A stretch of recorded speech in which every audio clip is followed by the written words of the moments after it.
Bismillahirrahmanirrahim. Assalamualaikum warahmatullahi wabarakatuh.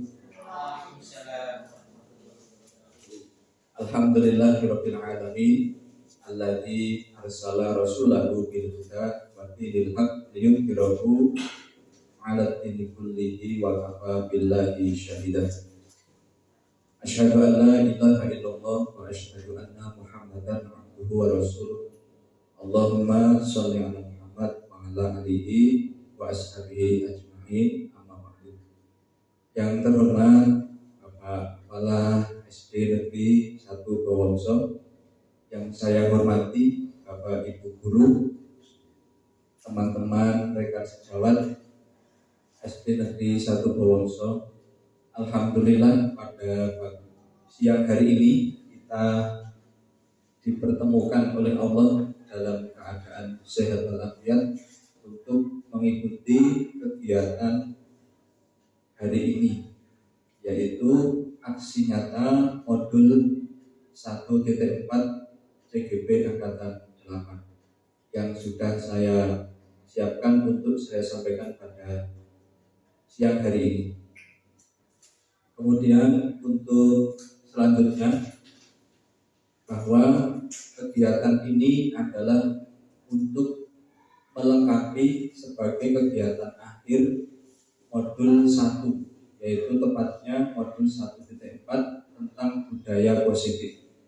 Budaya positif yang dimaksud adalah budaya positif kelas lingkup yang terkecil ataupun budaya positif sekolah di lingkup yang lebih luas. Maka mari kita ikuti paparan atau materi tentang budaya positif yang akan saya sampaikan pada siang ini. Yang pertama, sebagai guru, sebagai pendidik, itu sebaiknya kita melakukan perubahan paradigma belajar. Artinya pola pikir dan pola pemahaman kita sebagai guru terhadap tugas yang kita emban itu berubah, mengalami perubahan mindset, mengalami perubahan paradigma, yaitu bahwa guru mampu menanamkan budaya positif di sekolah untuk memudahkan mewujudkan visi sekolah yang sudah ditetapkan.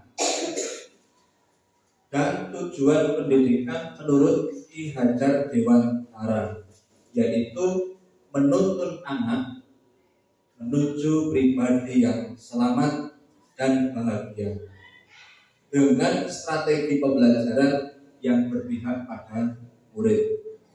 Jadi sebelum kita masuk ke kelas atau sebelum melanjutkan pembelajaran, apalagi ini kita memasuki tahun ajaran baru, maka mindset atau pola pikir kita sebagai pendidik itu sebaiknya berubah. Yang dulu mungkin yang kita pahami adalah bahwa murid itu manut sepenuhnya kepada guru. Untuk yang saat ini kita berpihak kepada murid untuk yang saat ini, karena murid itulah yang perlu kita layani. Nah, budaya positif yang kita canangkan ini sebagai pendukung terhadap keberlangsungan dan keterlaksanaan visi sekolah yang beberapa hari yang lalu sudah kita sampaikan melalui forum yang sama juga. Kemudian perubahan paradigma pemikiran pendidik. Pertama, ada poin yang atau pada kolom yang paling kiri. Murid bukanlah kertas kosong, melainkan kertas yang masih buram tinta yang tergores di dalamnya. Tugas dan peran guru adalah menebalkan tinta buram tersebut menjadi tulisan yang terbaca. Artinya murid itu sudah memiliki bekal, sudah memiliki kemampuan yang sebaiknya sebagai guru kita membimbing untuk menebalkan kemampuan itu. Kemudian yang kedua, murid yang tidak datang tepat waktu ke sekolah bukan berarti mereka tidak memiliki tekad yang kuat dalam belajar.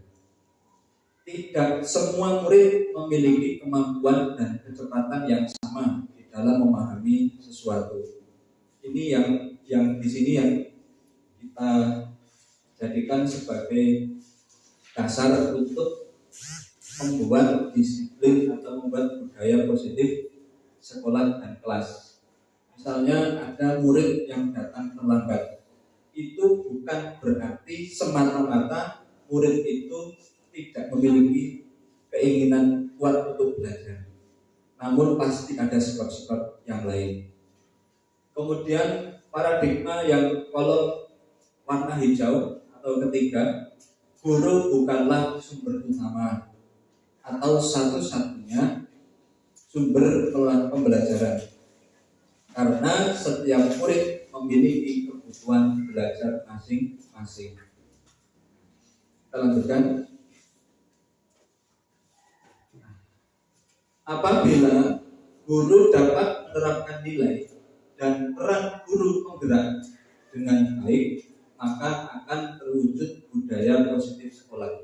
Namun dalam hal ini, tugas nomor 1 itu tidak semata-mata disematkan kepada guru penggerak ataupun calon guru penggerak, tetapi kepada kita sekalian yang menjadi pendidik di sebuah sekolah. Maksudnya, budaya positif sekolah itu adalah tanggung jawab seluruh warga sekolah. Yang kedua, budaya positif itu dapat terwujud dengan kolaborasi seluruh warga sekolah, bukan hanya guru dengan murid. Nah, warga sekolah ini kan jika di dalam lingkup intern kita itu kepala sekolah, guru, murid. Nah, 3 elemen ini atau 3 kelompok pemeran tugas masing-masing ini berkolaborasi. Budaya sekolah ini akan terwujud dengan baik jika kepala sekolah, guru, dan murid ini berkolaborasi atau bekerja sama. Ketiga, salah satu tujuan perubahan visi adalah terwujudnya budaya positif di sekolah sesuai filosofi Ki Hajar Dewantara dan profil pelajar Pancasila. Untuk visi sekolah kita sudah kita bahas pada pertemuan yang lalu, yang diprogramkan di sekolah kita menjadi visi besar sekolah kita itu sudah masuk dalam pemikiran filosofi Ki Hajar Dewantara dan profil pelajar Pancasila. Sehingga untuk mendukung tercapainya visi sekolah, kita saat ini mulai untuk membuat bersama-sama membuat budaya positif sekolah. Kesimpulan dari pengantar ini adalah seorang guru yang baik harus mempunyai kemampuan dalam mewujudkan budaya positif sekolah. Siapa guru yang baik? Guru yang baik adalah guru yang bisa mewujudkan budaya positif sekolah, sejak membuat berkolaborasi sampai mengaplikasikan. Dengan siapa? Teman guru, kepala sekolah, dan murid. Karena kita di sekolah itu tidak bisa lepas salah satu dari 3 itu. Kepala sekolah sebagai manajer utama sekolah, kemudian guru sebagai eksekutor, dan murid sebagai siswa atau sebagai peserta yang diikut sertakan dalam kolaborasi. Budaya positif tersebut diwujudkan dengan cara menerapkan konsep-konsep inti seperti disiplin positif, motivasi perilaku manusia, hukuman dan penghargaan, posisi kontrol guru, segitiga restitusi, keyakinan sekolah atau kelas dalam menyelesaikan masalah di sekolah atau di kelas. Jadi Bapak Ibu teman-teman, disiplin positif atau budaya positif kita ini mencakup beberapa hal, ya. Satu, disiplin positif. Dua, motivasi perilaku manusia yang terdiri dari hukuman dan penghargaan, posisi kontrol sebagai guru, segitiga restitusi, keyakinan sekolah atau kelas dalam menyelesaikan masalah. Sehingga begini, tidak ada sekolah yang tidak punya masalah, tidak ada siswa atau kelas yang tidak punya masalah. Dan masalah sekolah A dengan B itu sangat mungkin berbeda. Masalah kelas 1, masalah kelas 2 sampai kelas 6 masing-masing punya perbedaan yang jelas. Maka untuk menyelesaikan masalah di tingkat kelas maupun di tingkat sekolah itu bisa diselesaikan dengan menggunakan budaya positif. Jadi intinya kita menggunakan atau melakukan hal-hal yang positif untuk menyelesaikan semua itu. Lanjut, konsep inti budaya positif dalam kegiatan hari ini kita akan membahas atau saya akan menyampaikan, yaitu ada 5 hal yang menjadi komponen inti dalam budaya positif, baik di kelas maupun di sekolah. 1, budaya positif itu adalah disiplin positif. Yang kedua, motivasi perilaku manusia. Yang ketiga, posisi kontrol sebagai seorang guru. Nanti akan kita bahas satu-satu. 4, keyakinan kelas atau sekolah. Dan yang terakhir adalah melaksanakan proses segitiga restitusi. Apa itu semua? Mari kita pelajari dan kita pahami dalam kesempatan ini. Disiplin positif. Disiplin positif adalah cara menerapkan disiplin yang mengajarkan murid supaya bisa bertanggung jawab dan menumbuhkan kesadaran diri dan nilai-nilai kebajikan. Jadi kita sebagai guru itu bisa memberikan pembelajaran pada murid agar selalu bertanggung jawab terhadap apa yang dia ucapkan dan apa yang dia lakukan. Setelah itu diberi pengertian agar dia menyadari tentang apa yang dia lakukan. Kemudian setelah dia menyadari, dia mampu untuk berubah. Jika itu salah, maka akan menjadi lebih baik dengan kesadaran diri tanpa dipaksa oleh guru. Sehingga disiplin positif ini yang pertama adalah menumbuhkan kesadaran kepada peserta didik atau murid untuk mengamalkan nilai-nilai kebajikan. Yang kalau kedua, lebih kepada arah disiplin diri yang mumpuni, mengontrol diri dalam melakukan tindakan. Jadi seorang murid itu sebelum bertindak dia sudah terkontrol dulu. Jika saya melakukan ini, apa efek sampingnya ke saya dan ke teman saya? Jika saya melakukan ini, bagaimana perasaan guru yang sedang saya ajak untuk berbincang-bincang?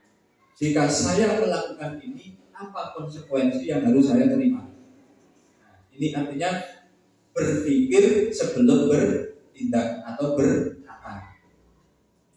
Kemudian yang ketiga, disiplin positifnya adalah mampu atau dapat membuat murid memahami dan menyadari berdasarkan motivasi internal yang tumbuh bukan karena paksaan atau hukuman. Sebuah contoh, pada saat hari Senin upacara bendera kita laksanakan.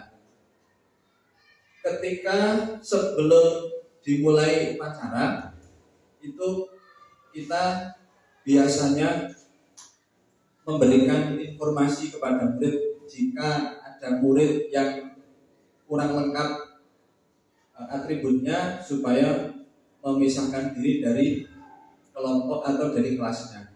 Nah, itu adalah sebuah pelanggaran peraturan, jelas.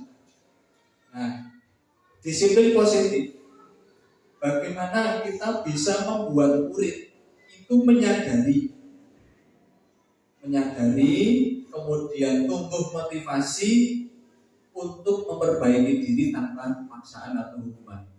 Seperti halnya juga kerapian setiap hari Selasa sampai hari Sabtu, ya Senin sampai Sabtu maksud saya, dan lain sebagainya.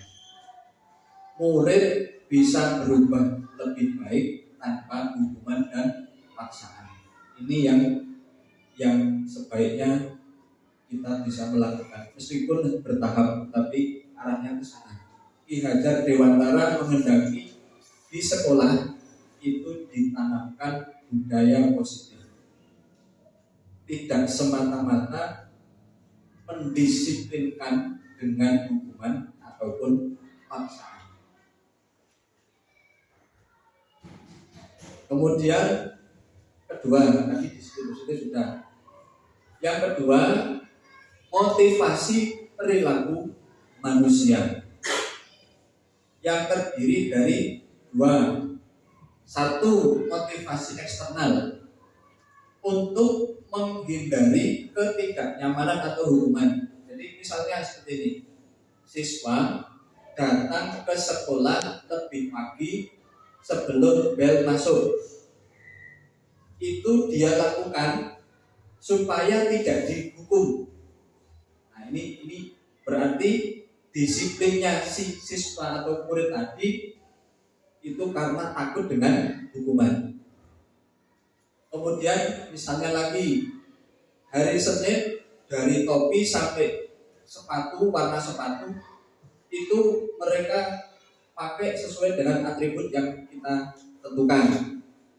Tapi motivasinya adalah supaya saya tidak diminta untuk, tidak disuruh untuk maju ke depan lapangan. Lagi satu misalnya, seorang murid ketika waktunya piket, dia piket dengan baik, dia melaksanakan piket dengan sebaik-baiknya, tapi dengan motivasi supaya saya tidak dimarahi oleh guru kelas. Itu namanya motivasi eksternal. Juga ada kedisiplinan siswa, kedisiplinan murid itu karena ingin dipuji atau diberi imbalan oleh guru, misalnya penghargaan. Ada murid kita misalnya yang di kelas mendapat juara 1 secara umum dalam nilai PAT atau PAS kasal atau ganjil. Tujuan dia belajar apa? Supaya saya dapat piagam penghargaan, bukan tumbuh dari kesadaran diri. Yang kedua, motivasi internal. Motivasi internal maksudnya adalah untuk menjadi orang yang diinginkan, ya, yang mereka inginkan, dan menghargai diri sendiri dengan nilai-nilai yang mereka percaya. Maka untuk menumbuhkan motivasi internal ini, ya, dari guru maupun dari guru kelas, guru mata pelajaran maupun sekolah, itu supaya menghindari pemberian hukuman dan juga menghindari pemberian reward atau penghargaan hadiah, untuk meminimalkan motivasi eksternal murid. Jadi mereka belajar dengan tekun, dengan tertib, dengan baik. Kan tadi sudah disampaikan di awal, saya belajar supaya dapat penghargaan dari sekolah. Saya tertib berpakaian hari Senin supaya tidak dihukum. Itu hukuman dan penghargaan sebaiknya dihindari. Bukan berarti menghindari 100%, tetapi dikurangi. Gitu. Tetap kita, jika ada murid yang berprestasi, kita memberikan penghargaan itu harus, tetapi tidak satu-satunya itu. Menghindari dalam paparan ini maksudnya adalah meminimalkan, gitu ya. Lanjut. Yang ketiga adalah tadi di awal yang saya sampaikan, manusia itu memiliki kebutuhan dasar. Ya, kebutuhan dasarnya ada 5. Satu adalah kebutuhan untuk bertahan hidup. Ya. Yang kedua, kebutuhan akan cinta dan sayang, love and belonging. Ini contoh kita sendiri ya, kita sendiri ini memiliki kebutuhan yang sama. Guru, kepala sekolah maupun murid sama. Kita ingin disayang, kita ingin diterima di lingkungan, kita ingin diperhatikan oleh orang lain. Itu. Yang ketiga, kita juga ingin bebas. Bebas itu artinya kita ingin tidak terlalu terkekang, namun kita memiliki daya eksplorasi, baik pemikiran maupun pendapat. Yang keempat, kebutuhan kesenangan. Nah, maka penting baik untuk guru maupun untuk siswa, murid itu kebutuhan nomor 4 ini juga sangat penting untuk dipenuhi. Misalnya murid itu datang ke sekolah dengan perasaan senang, bahagia, kemudian perasaan yang menggembirakan. Saya mau berangkat sekolah karena hari ini saya bertemu dengan guru kelas yang sangat ramah, tidak pernah marah-marah, tetapi memberikan kesenangan, maksudnya memberikan pembelajaran yang menyenangkan. Saya ingin segera berangkat ke sekolah karena saya merasa nyaman di lingkungan sekolah. Kita pun juga sama, butuh kesenangan, butuh kebahagiaan, dan butuh kenyamanan. Penting sekali untuk membuat lingkungan kelas, lingkungan belajar maupun lingkungan bekerja kita ini menjadikan lingkungan yang nyaman, lingkungan yang menyenangkan. Jadi motivasinya tinggi untuk berangkat ke sekolah, baik murid maupun guru. Oleh karenanya, untuk mewujudkan nomor 4 ini, kita berusaha bersama-sama juga dengan murid. Nanti ada endingnya di kesimpulan. 5. Kekuasaan atau power. Artinya kita sebagai manusia biasa memiliki kebutuhan untuk menggunakan wewenang yang ada.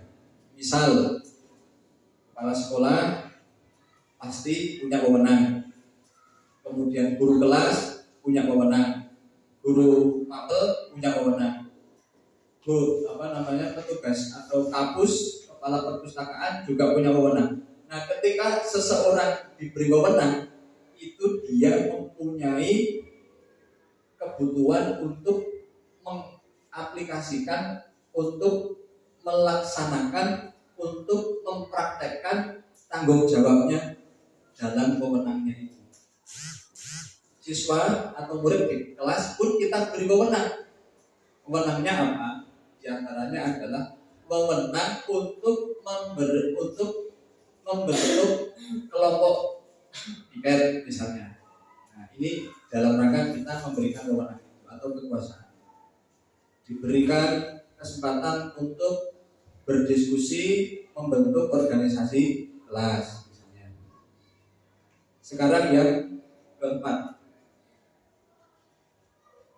posisi kita sebagai guru itu memiliki peran sangat penting, yaitu kita bisa mengontrol siswa atau murid kita.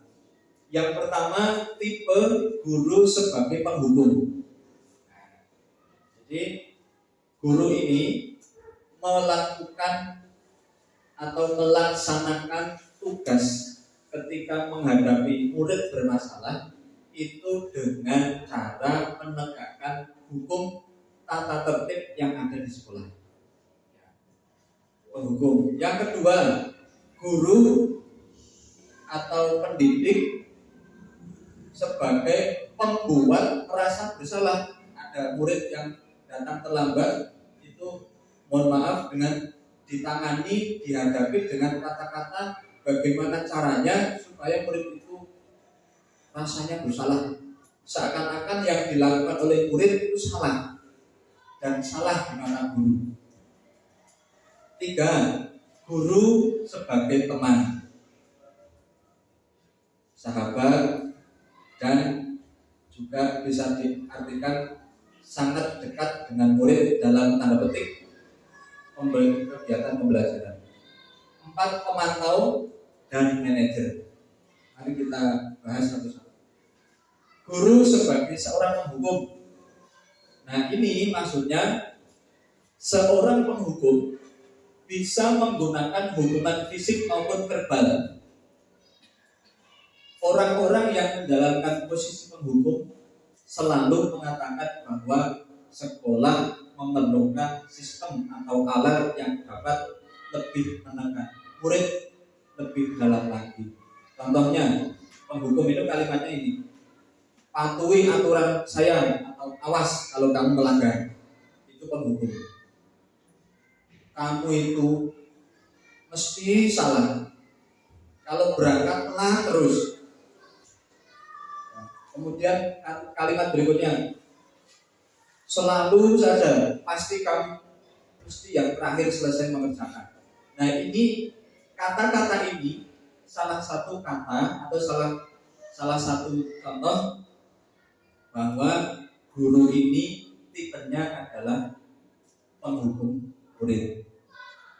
Kemudian tipe kedua atau fungsi kontrol kedua adalah membuat orang merasa bersalah. Pada posisi ini biasanya guru akan menggunakan suara yang lembut, seperti Bu Leni, seperti Bu Anita. Ini sangat lembut ketika menghadapi siswa atau murid. Membuat keheningan ketika ada murid yang sedang melanggar, itu membuat orang lain atau murid merasa bersalah atau rendah diri. Misalnya begini, murid kelas 5B yang sedang ditanggung jawabi oleh Bu Minarsih. Ada murid yang seragamnya nggak sesuai hari itu. Kemudian sebagai pembuat merasa bersalah, itu guru kelas mengatakan begini, ibu atau bu guru sangat kecewa dengan kamu. Karena apa?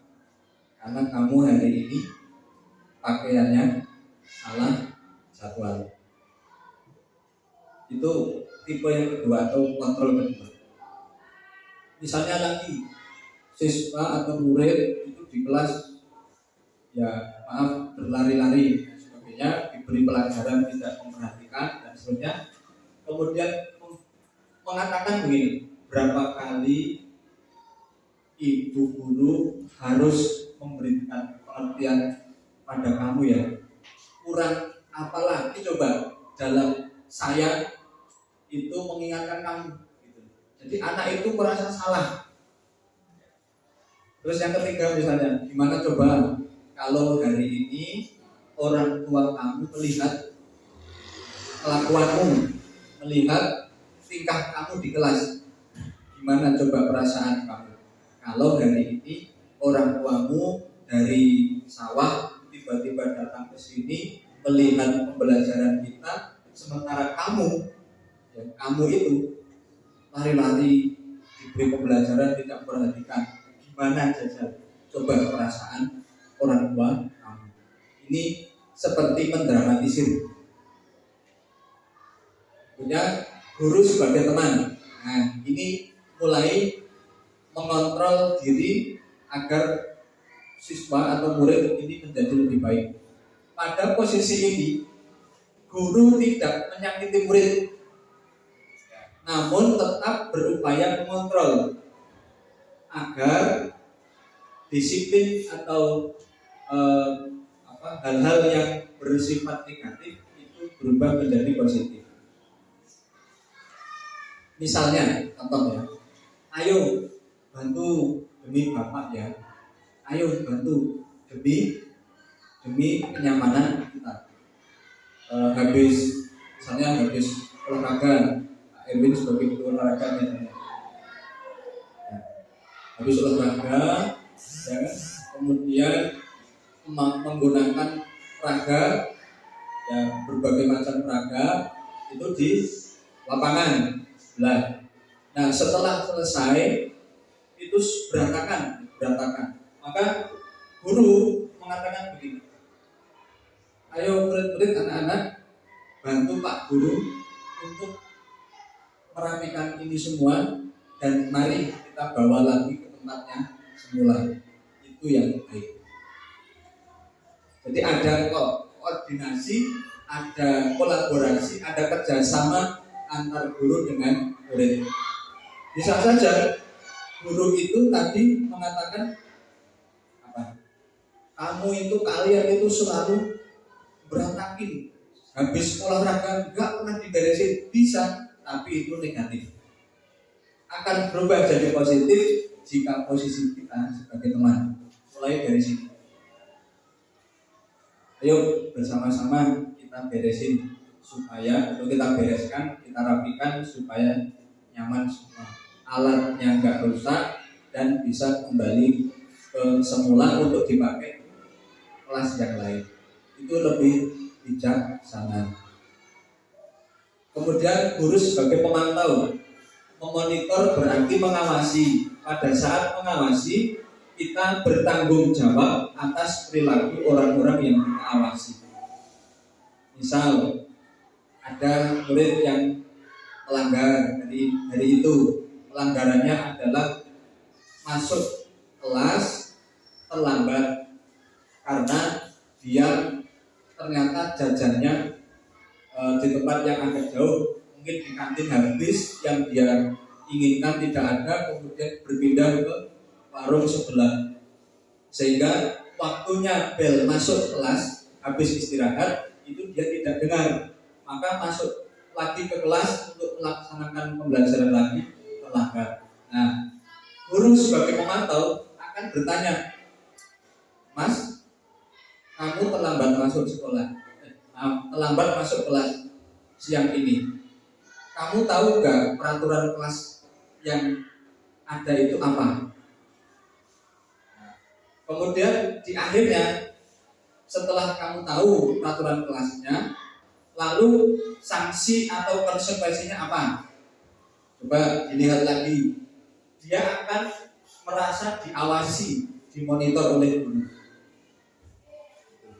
Dan posisi kontrol yang terakhir ini yang ditekankan atau ini yang direkomendasikan, yang sebaiknya kita lakukan, baik guru kelas maupun guru mapel, karena kita di SD.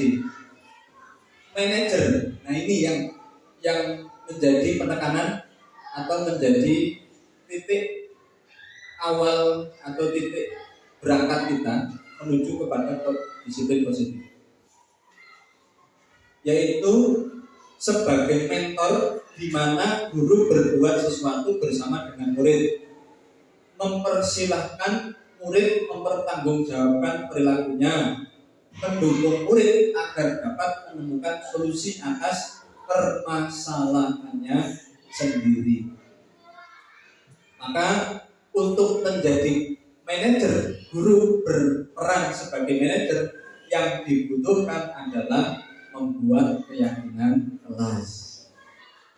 Maaf, bukan peraturan kelas, tapi keyakinan kelas. Nanti akan kita bahas pada slide berikutnya. Nah, ini posisi kontrol guru yang ideal adalah sebagai seorang manajer. Manajer ini bukan seperti kita gambarannya di perusahaan, itu tidak, tetapi memanage murid. Guru berbuat sesuatu bersama murid dan mempersilahkan murid mempertanggungjawabkan perilakunya serta mendukung murid-murid agar menemukan solusinya terhadap masalahnya itu. 2. Menggunakan atau menjalankan segitiga restitusi. Apa itu segitiga restitusi? Mari kita ikuti kembali ya, dalam slide berikutnya. Contoh ya. Murid hari Senin tadi kembali ke disiplin berpakaian. Ada satu murid yang maju ke depan karena tidak membawa topi. Karena nggak membawa pasti nggak dipakai kan, tinggal di rumah. Kemudian diberi pertanyaan, kamu tahu tidak kira-kira apa yang akan kamu lakukan untuk memperbaiki kesalahanmu hari ini? Jadi murid diajak berpikir untuk memperbaiki kesalahan hari ini, apa yang akan kamu lakukan? Untuk memperbaiki kesalahan hari ini, apa yang akan kamu lakukan demi demi kebaikan yang akan datang? Artinya supaya tidak terulang lagi, bagaimana? Kamu mau melakukan apa? Diajak diskusi dan juga diajak ngobrol. Nah, sekarang tiba waktunya kita akan membahas tentang keyakinan kelas. Sekali lagi Bapak Ibu yang saya hormati, di modul ini atau yang bisa kita aplikasikan dalam keseharian kita di kelas itu adalah membuat keyakinan kelas, bukan peraturan kelas tapi keyakinan kelas. Mengapa keyakinan kelas dan mengapa bukan peraturan kelas? Jawabannya adalah keyakinan kelas itu bersifat abstrak. Abstrak itu bisa multitafsir. Nah, misalnya menjaga kebersihan kelas. Nah, yang dijaga itu apanya? Kan multitafsir. Maka dalam keyakinan kelas, karena yang dimaksud adalah lingkungan kelas, yang ada papan tulis, ada meja, ada kursi, ada lantai, ada kaca, itu dijaga. Itu abstrak. Ya, jadi satu kalimat tetapi maknanya banyak, gitu loh. 2. Berupa pernyataan universal umum, dibuat dalam pernyataan positif, sehingga di dalam keyakinan kelas itu tidak ada kata negatif. Misalnya negatif adalah dilarang makan di dalam kelas, itu kan negatif. Kata dilarang itu sebaiknya dihindari, diubah menjadi kata yang positif. Lagi misalnya dilarang membuang sampah di dalam laci, itu negatif atau positif? Negatif. Untuk menjadikan keyakinan kelas itu berubah jadi positif. Nanti akan kita bahas juga. Sedikit tetapi mudah diingat, tidak perlu banyak-banyak, sedikit saja. Ada yang 3, 4, 5 sampai 6 itu ada. Sesuai dengan kondisi kelas dan kondisi sekolah, sehingga bisa jadi kondisi kelas 2 dan kelas 3 berbeda, maka materi yang dituangkan dalam keyakinan kelas pun tidak sama. Apalagi kelas 6, kelas tinggi, mungkin juga akan banyak perbedaan. Lalu kemudian semua warga sekolah atau warga kelas dilibatkan dalam pembuatan itu. Nanti juga ada contohnya. Ya.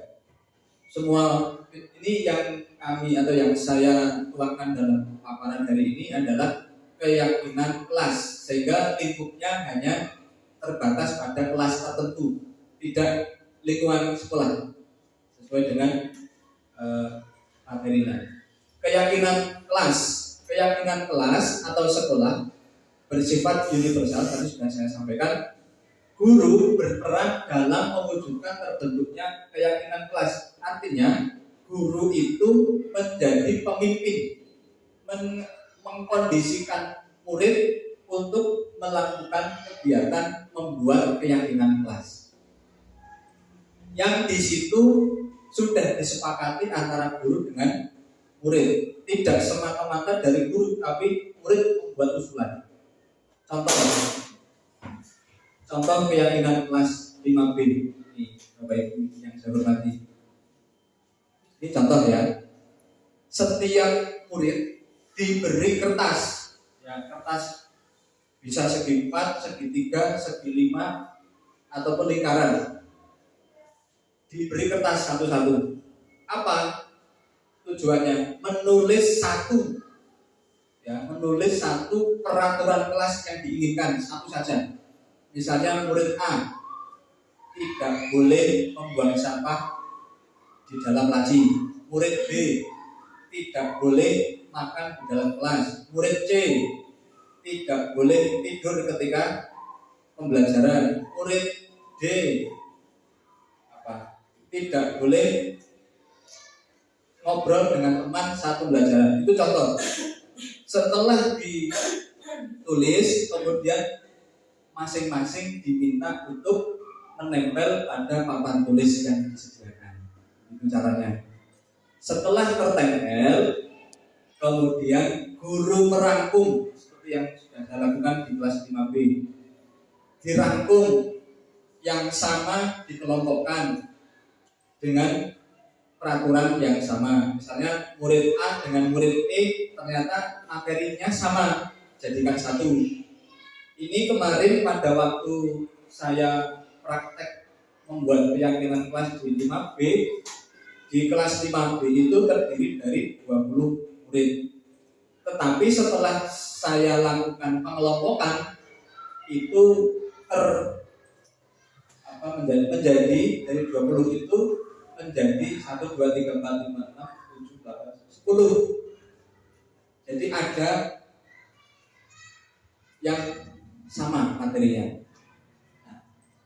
Setelah dilakukan atau setelah merangkum, guru merangkum dari hasil itu tadi, kemudian membuat keyakinan kelas dengan kata-kata yang positif. Misal tadi ya, contoh 1, tidak boleh terlambat masuk kelas. Itu kan negatif nih.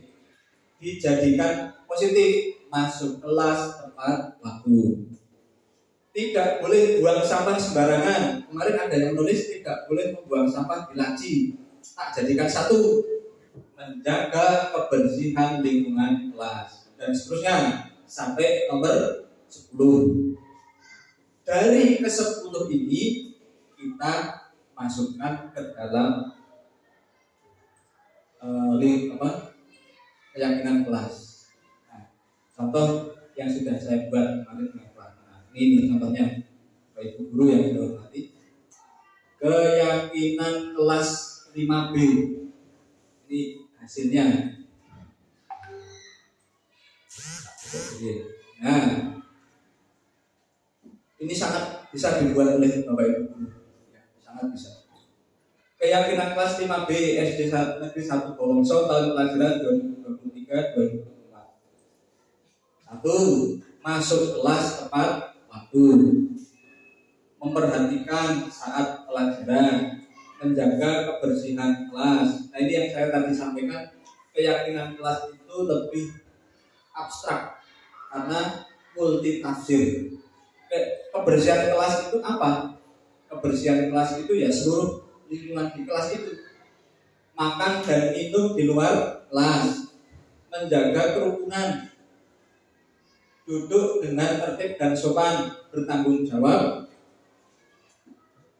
terhadap perbuatan sendiri, bertanggung jawab terhadap perbuatan sendiri. Kemudian disiplin dalam mengerjakan tugas. Ini contoh keyakinan kelas 5B yang sudah saya laksanakan. Nah, cara pengerjaannya ini dalam contohnya saya sudah menyiapkan videonya. Ini contoh cara membuatnya.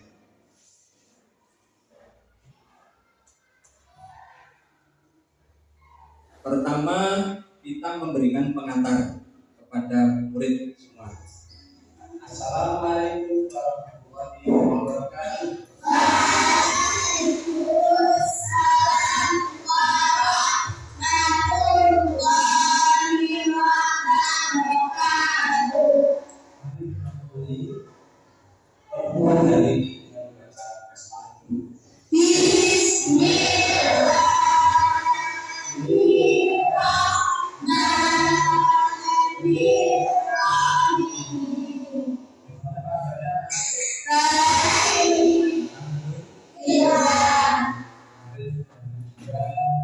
Kira-kira mungkin 4 minggu ya, atau 1 bulan.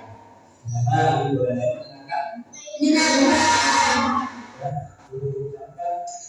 selamat datang kembali di SD Negeri 1 Boso, tentunya di kelas yang lebih tinggi. Waktu sebelumnya kalian kelas 4B. Hari ini tahun ajaran baru ini kalian masuk di kelas 5B. Aku ucapkan selamat atas kenaikan kelas. Bedanya bagaimana guys? Saya semua kalau tidak baik menggunakan air. Ya, hari ini Pak Guru menyambut kedatangan kalian dengan penuh ceria. Meskipun sudah liburan 1 bulan, masuk sekolah tetap semangat ya. Yuk kita buktikan semangat kita. Tetap semangat.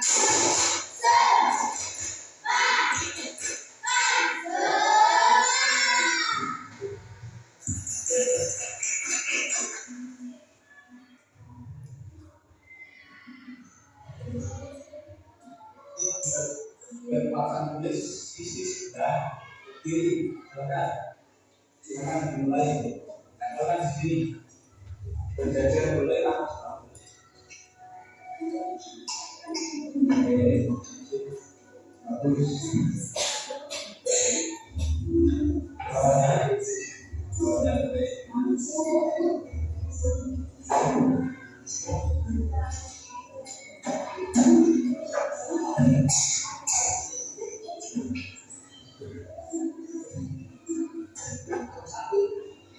Kemudian nanti dari perasaan ini satu agak boleh dan nomor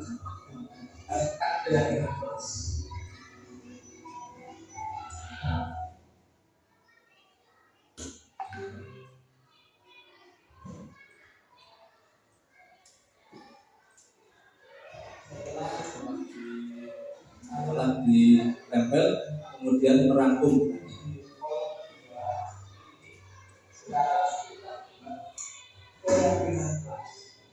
Pertama, tidak boleh terlambat kelas.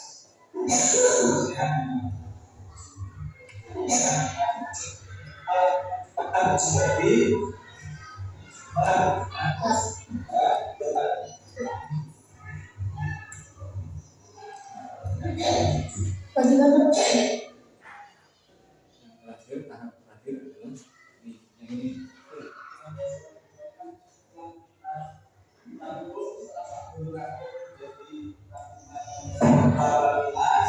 Dan kita sudah bersama-sama mengubah dari manual menjadi keyakinan kelas.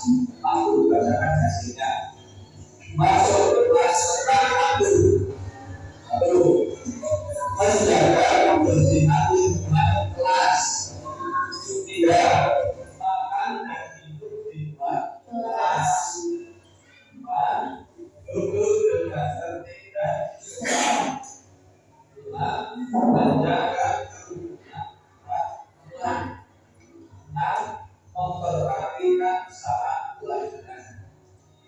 7. Bergotong membersihkan kelas. 8. Bertanggung jawab terhadap perbuatan sendiri. 9. Disiplin dalam mengerjakan tugas. Ini adalah keyakinan kelas yang sudah ada. Mari selanjutnya dari keyakinan kelas ini, insya Allah kita buat poster, ya, kita buat poster, kemudian kita ada di kelas untuk diamati semua warga kelas 5B. Semoga dengan keyakinan kelas ini membuat kita lebih kalian menjadi anak-anak yang lebih semangat belajar, nyaman dalam pembelajaran, dan sukses. Sehingga nanti harapannya apa? Dengan pembelajaran yang semangat, senang, bahagia, terlibat musik, kalian nanti tahunan kalau akhir tahun ini akan naik kelas di akhir Januari. Sekian dulu, terima kasih sekali lagi kerjasamanya. Mari kita taati sama-sama. Kita akhiri dengan doa alhamdulillah.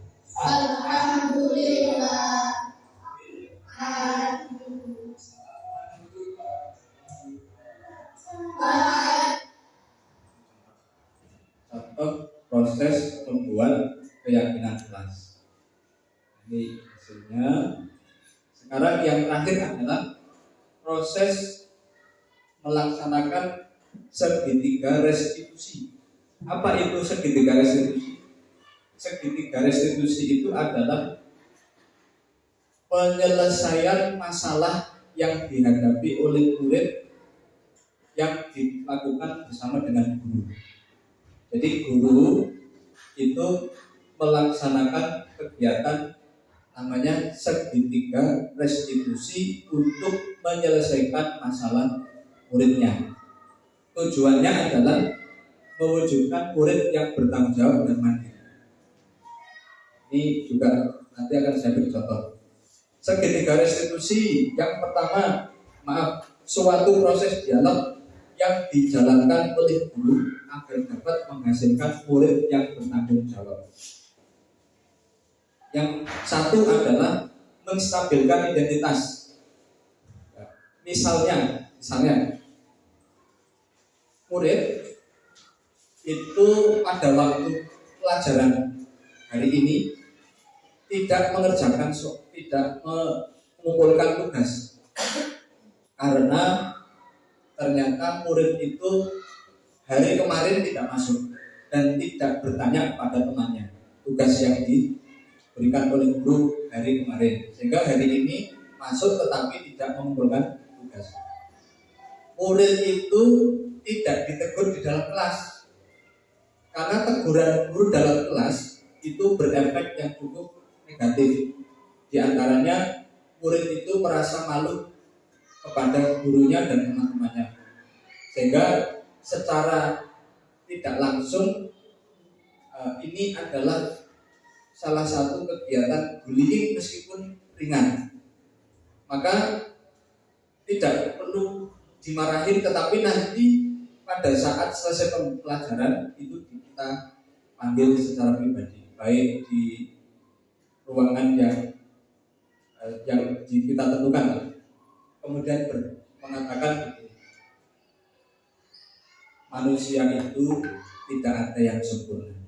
Manusia itu pasti pernah salah, ya. Tetapi mesti kesalahan itu diperbuat karena ada sebab itu. Nah, untuk yang masalah atau kesalahan itu dilakukan karena ada sebab, itu sudah masuk ke tahap 2, validasi tindakan yang salah. Misalnya tadi, Mbak, kamu hari ini tidak mengumpulkan tugas. Kenapa? Dia akan berkata, lalu kita menjawab, manusia itu tidak ada yang sempurna. Semua pasti salah. Jangankan kamu, Pak Guru, orang tua kita di rumah, masyarakat kita, murid-murid di sini, semua pernah salah. Tapi ingat, berbuat salah itu pasti ada sebabnya. Lalu setelah itu baru kita tanya, apa keyakinan kelas? Apa kamu masih ingat dengan keyakinan kelas kita? Dia akan jawab, saya masih ingat Bu. Apa itu? Karena masalah ini adalah saya tidak mengumpulkan tugas, saya masih mengingat keyakinan kelas 5B, yaitu bertanggung jawab terhadap perbuatan dan perkataan. Nah, dia sudah jawab, kemudian ditanya lagi. Lalu kalau sudah begitu, apa yang ingin atau akan kamu lakukan untuk memperbaiki kesalahan dari ini? Dia akan berpikir. Ini sekaligus kita sebagai manajer. Nah, kemudian yang terakhir adalah contoh proses membuat melaksanakan segitiga restitusi. Oh iya, ternyata awal dari awal ya. Ini kan dengan suara yang cukup tidak. Waalaikumsalam warahmatullahi wabarakatuh. Mbak Aura, silakan dulu Mbak. Mbak Aura, pagi ini Pak Guru panggil ke ruangan ini, kira-kira ada masalah apa ya Mbak? Mungkin berkaitan dengan tugas ya Pak, dan karena saya masuk sekolah terlambat. Oh iya, ternyata Aura sudah tahu masalahnya ada dua itu ya. Baik, Aura hari Jumat yang lalu, 1 minggu yang lalu, Aura berangkat sekolah enggak? Hari Jumat yang lalu saya tidak masuk sekolah Pak. Saya sudah mengirim surat izin acara keluarga ke Bandung. Iya. Gak masuk ya? Coba Pak, cek dulu. Iya, Aura hari Jumat yang lalu tidak masuk sekolah. Ada acara keluarga ke Bandung dan suratnya sudah Pak Guru terima, ini sudah saya cetak izinnya. Terima kasih atas semuanya. Kemudian begini Mbak Aura, jadi setiap orang, setiap manusia itu pasti punya salah, pasti punya lupa juga.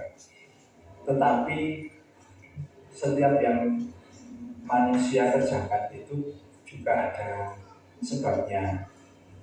Nah sekarang Pak Guru ingin tahu apa yang membuat Aura itu tidak mengerjakan tugas. Saya tidak mengerjakan tugas karena saya tidak masuk sekolah, sehingga saya tidak tahu kalau ada tugas dari mana. Oh, iya. Baik, kemudian kenapa hari ini terlambat? Saya terlambat karena capek dan mengantuk Pak, karena semalam saya melihat TikTok sampai jam 10 malam. Akhirnya saya bangun kesiangan dan terlambat masuk sekolah. Itu sampai malam ya. Baiklah, Aura masih ingat dengan keyakinan kelas kita? Masih Pak. Masih? Masih. Oh iya. Yang kamu kerjakan, yang kamu lakukan ini, kira-kira sudah sesuai dengan keyakinan kelas kita? Belum Pak. Belum. Keyakinan kelas kita yang mana? Yang selalu bertanggung jawab Pak. Oh iya, baik. Kalau begitu, Aura punya solusi apa dengan masalah ini, dua masalah ini? Ya Pak, pertama saya minta maaf karena tidak mengumpulkan tugas, dan saya akan mengerjakan tugas di rumah. Kemudian saya menunggu besok pagi. Kedua, saya tidak akan tidur terlalu malam agar tidak terlalu kesiangan dan terlambat sekolah. Baik. Terima kasih Mbak Aura untuk permohonan maaf kamu. Pak Guru terima dengan tulus, Pak Guru maafkan, dan niat baik kamu untuk memperbaiki, untuk bertanggung jawab sesuai dengan keyakinan kelas tadi, Pak Guru beri apresiasi. Dan sekarang Aura boleh kembali pulang lagi. Silakan. Ya. Waalaikumsalam warahmatullahi wabarakatuh.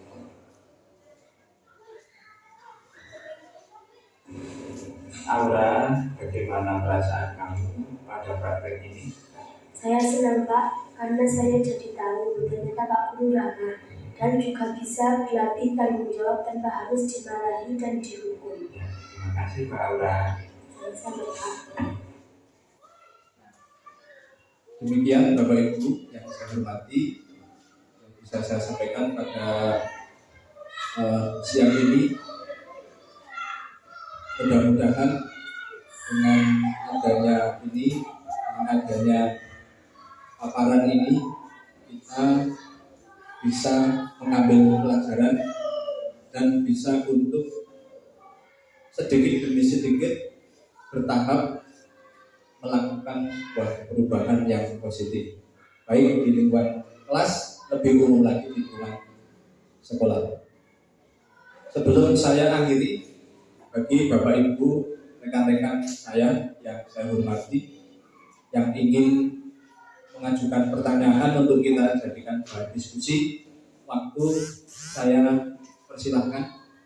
Mungkin dari sisi sebelah kiri saya, Bapak-bapak, satu penanya.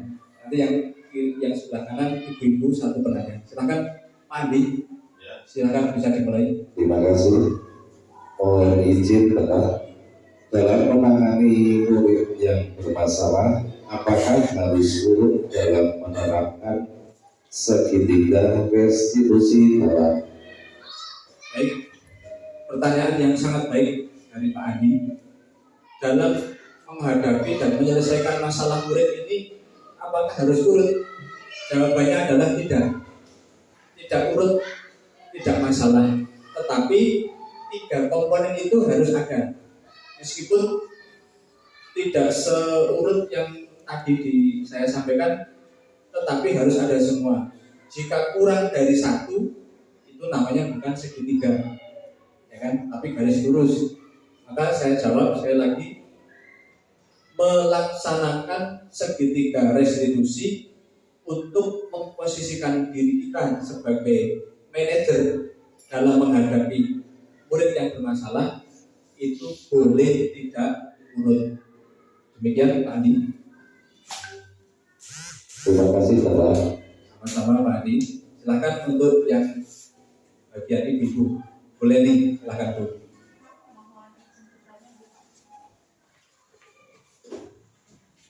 Apakah dalam membuat keyakinan kelas itu materinya harus sama dengan semua kelas? Terima kasih. Pertanyaan yang kedua yang sangat bagus. Membuat keyakinan kelas, materi yang dituangkan dalam keyakinan kelas, setiap kelas apakah harus sama?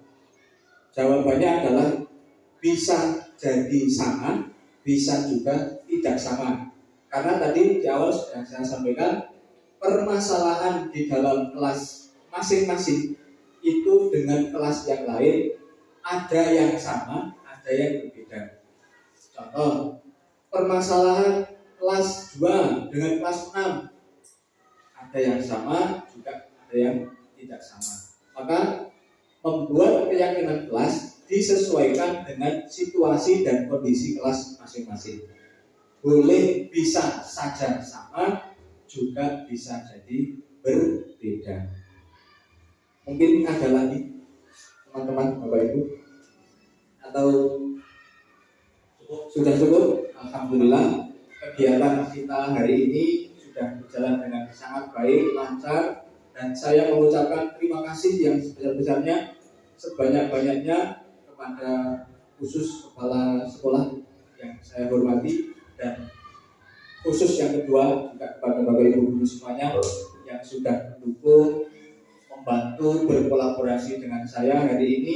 Semoga yang kita pelajari, yang saya sampaikan pada siang hari ini bermanfaat dan bisa menjadikan awal dari perubahan kita semua menjadi positif di lingkungan kelas maupun di lingkungan sekolah.